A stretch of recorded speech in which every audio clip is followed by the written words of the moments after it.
For Pacifica Radio, I'm Christina Onnested. Republican senators pushed a $340 billion budget framework to passage over Democratic objections after a nearly all-night vote. The early vote today was a key step towards providing money the Trump administration says it needs for mass deportations and security measures. Here's Wyoming Senator John Barrasso. This budget allocates $175 billion to secure our border. Now, that includes funding for President Trump's successful executive orders to deport criminal illegal immigrants. Senators chugged through a vote-a-rama, considering dozens of amendments before the package was approved on a largely party-line vote of 52-48. With little power in the minority to stop the onslaught, Democrats instead used the debate to force GOP senators into potentially embarrassing votes, including the first one blocking tax breaks to billionaires. Here's Senate Minority Leader Democrat Chuck Schumer. Under Donald Trump's Republican Party, billionaires win and American families lose. The tax measures will still need to be merged with a bill from the House that includes some $4.5 trillion in tax cuts and up to $2 trillion in less spending. A federal judge is allowing the Trump administration to go ahead with mass firings of federal workers. District Judge Christopher Cooper found 5 unions suing to block the firings must bring their claims under federal employment law rather than in district court. Since taking office, the Trump administration has overseen the firings of thousands of federal workers. The administration's now planning to lay off 7,000 at the Internal Revenue Service. By the narrowest of margins, the Senate voted to confirm Kash Patel as President Trump's FBI director. The near-party line vote puts the Trump loyalist at the head of the nation's premier law enforcement agency. Despite Democrats' concerns, he'll do Trump's bidding and go after Trump's adversaries. Trump's Justice Department has already forced out a group of senior FBI officials and made a hugely unusual demand for the names of thousands of agents who participated in investigations related to the deadly January 6, 2021 Capitol insurrection.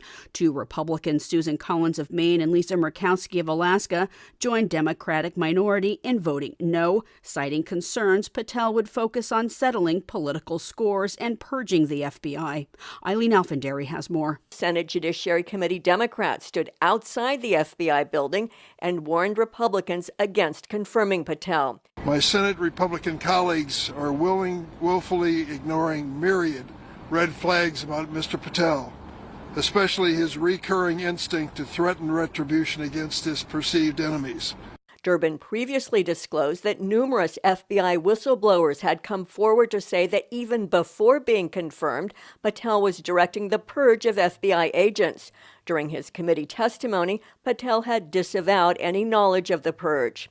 Republican Senate Judiciary Committee Chair Charles Grassley denounced what he called vicious Democratic opposition to Patel. Mr. Patel's career shows that he's a man who will fight to defend the Constitution and fight to expose corruption.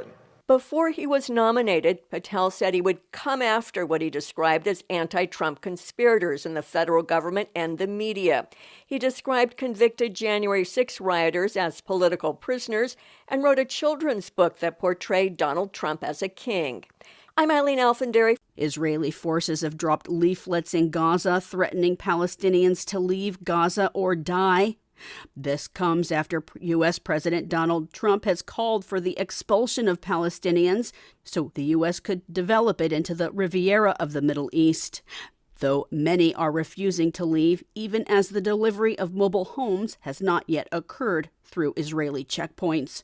Pacifica's Rami Al-Migara reports from the Gaza Strip. Ali Al-Lad'a says he is determined to live in Gaza, his homeland, even if reconstruction of the territory will take decades. This is never a life. They should make sure to get us the needed resources and supplies. The Palestinians' post-war struggle is exacerbated by the delayed entry of reconstruction supplies and relief materials into Gaza. These include some 60,000 promised mobile homes as part of a ceasefire deal. Akram Atallah, a Gaza political analyst, suggests preventing mobile homes from entering the Gaza Strip is another form of a pressure to get Palestinians to leave so Israel can control Gaza. may want to transfer Palestinians out. This makes it difficult to answer the question, who will be in control of Gaza after the war? For Pacifica Radio, KPFA, I am Rami Al-Mighari, in Gaza. Ireland's Sinn Féin is boycotting the St. Patrick's Day celebration at the White House this year over President Trump's call for the ethnic cleansing of Palestinians from Gaza.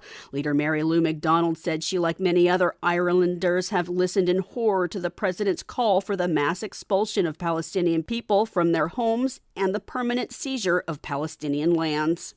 I'm Christina Onnested reporting for Pacifica Radio.